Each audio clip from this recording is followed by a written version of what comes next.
So Varka's been out, I've been testing him a ton, and there's a lot to talk about. Arguably being one of the most hyped characters in 6.0, or really all of Genshin, the hype did not save him from some major problems that drastically shift his pull value, but equally, a lot of the discourse surrounding Varka has been blown out of proportion and glossing over some key things that cannot be ignored, and we're gonna set the record straight. So sit back, relax, hit the like button, and let's talk about Varka. First, with my face value impressions, Varka is one of the coolest characters in the game. We've been waiting for this man for 6 years, naturally he will garner hype, but looking past all this time, it's hard not to like him. From being the head of Mondstadt, wielding 2 claimers at once, something even the Pyro arc on Mavuika doesn't do, giving him a very powerful feel and rugged feel at that, not to mention his second elemental infusion. Having 2 elements at once is so much better than just having one. In his dual element damage, you also have his glorious animation straight out of an anime, and best of all, Varka is literally Giga Chat. The man's aura cannot be denied,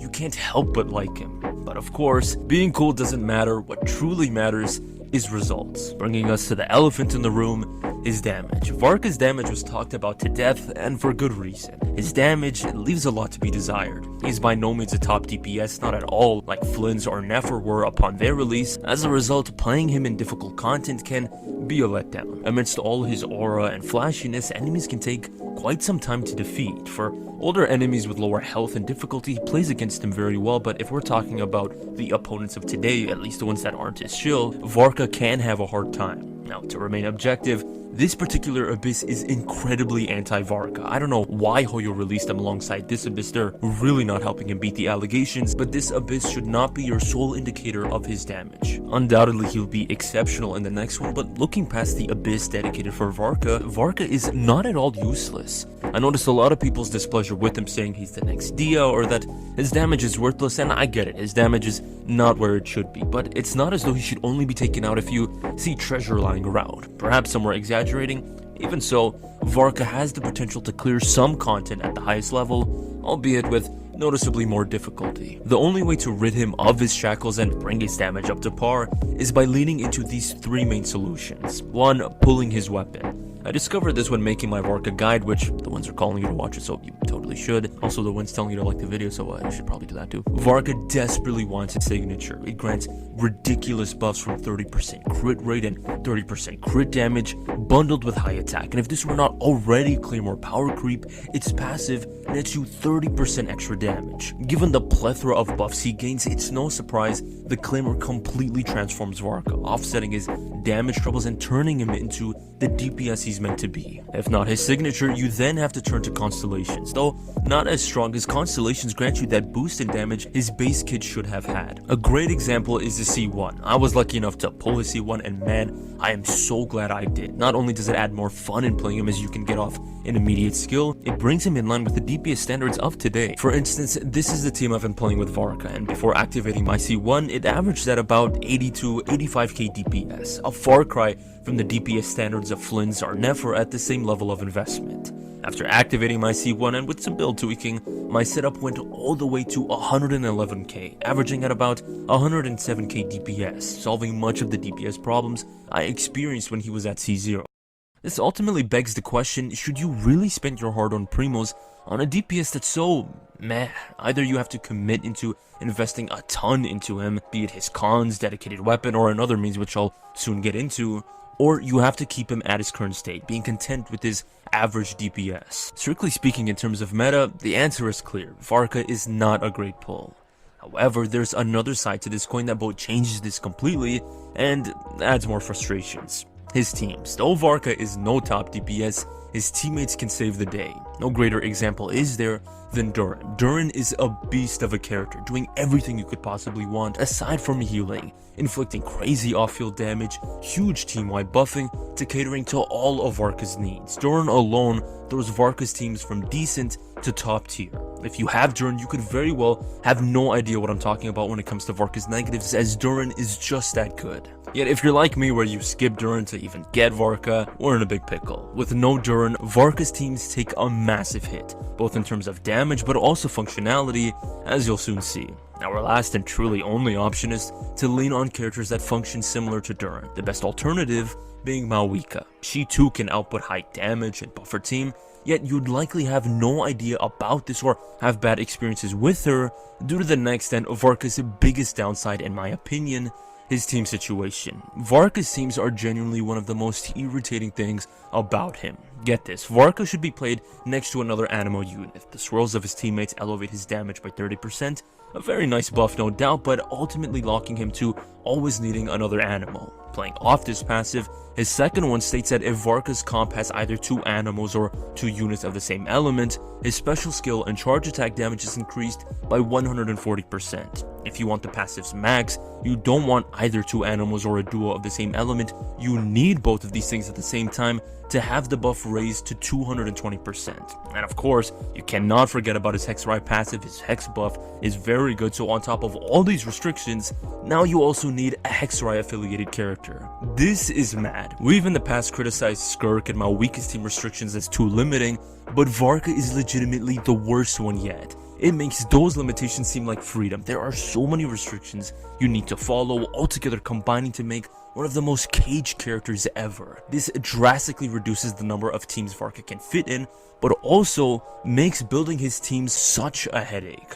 First, in choosing to play a certain element, about 90% of your account is made useless. You only get to choose from 2 elements, and even then the already small lineup is made even tinier, as now you have to think about the Hexrai mechanic and which of the handful of units eligible are Hex characters. Beyond choosing characters, actually making the team cohesive is very irritating. Not only must you come up with a team that both satisfies the myriad of Varka's restrictions, of course his teammates have their own needs, and oftentimes their needs will clash with Varka's team passives.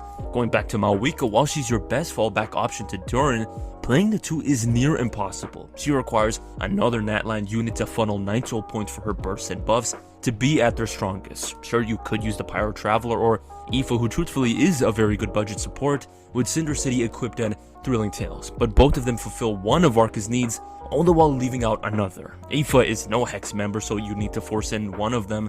Other than Durin, there's no other Pyro Hex member, so if you don't have him, you're out of luck and you won't be able to abide by the 2 character and 2 element passive. For the Traveler's case, he does fare better, as with both Mauvika and him, you achieve the dual element requirement. All you now need is a Hexrai member, which there's Sucrose or Venti, but though you've met all of Varka's needs, another problem arises. There's no Bennett in the team. With no Bennett, both Mauvika and Varka lose out on a chunk of extra damage they'd otherwise get with his presence. The only reason I'm using Mauvika with no headache is because I was lucky enough to accidentally get her C1. It solves her need of requiring another Natland unit, thereby making Varka's teams easier to build. Without C1, I'm honestly not even sure if I'd be able to use her. This breakdown is a mere sliver of Varka's team problems. Therefore, to make Varka work at his best, you have to be so precise to make his constraints work. Ironic how the literal ruler of the Land of Freedom has no freedom in his team comps.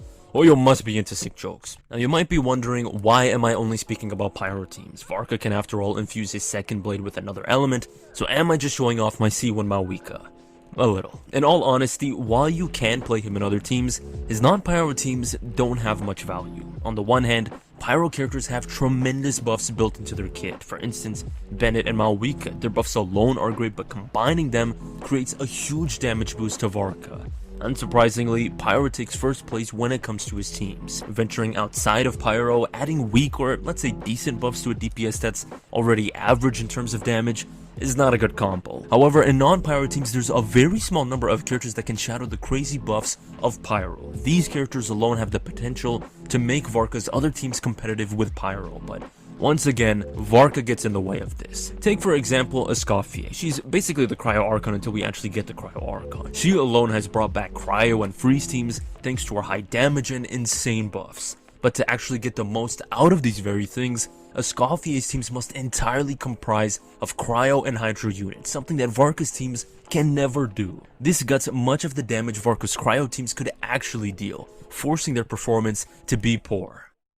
As of now, my review seems pretty bleak. Much of the things we've talked about are his downsides, but it'd be amiss to not talk about his future, as while no doubt things are pretty bad, the only way for Varka is up right now, and we're already seeing the fruits of this. First, with his damage. Whenever a new character releases and the community gets their hands on them, a number of improved techniques and rotations are discovered. Varka is no exception to this. Already a better attack rotation than his normal one has been discovered. Just by it alone, my DPS has seen an immediate gain by about 10k without doing anything to his build. Seeing as he's just released, there's sure to be more techniques uncovered, so while his DPS at face value can look low, it's actually higher than we thought and can continue to rise. I'm not saying this will get him to lunar reaction level, but still, it's a much needed upgrade brought about. What can get him to lunar reaction level is future characters. Everyone is looking towards Nicole as a major support of his, and it's hard not to agree with them. Everything makes too much sense. They're already so intertwined. She and the Knights have a ton of history. They've worked together, not to mention her connection to the mages and thereby the hex mechanic. All the pieces fall into place. So in the near future that Nicole releases, there's a 99% chance she'll work with Varka, either taking Bennett's spot or taking Duran and easing off Varka's reliance on Duran.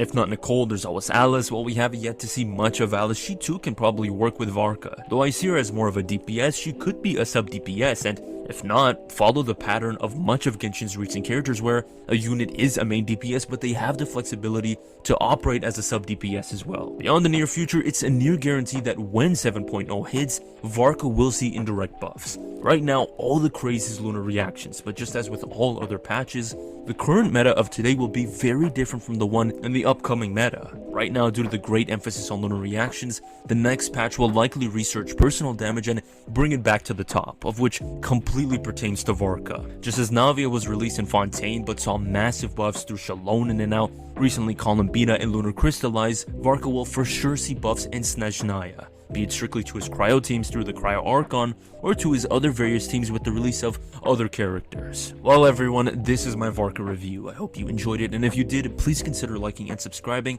and let me know your take on Varka, what you really like about him or what you wish were different about him. Thanks for watching.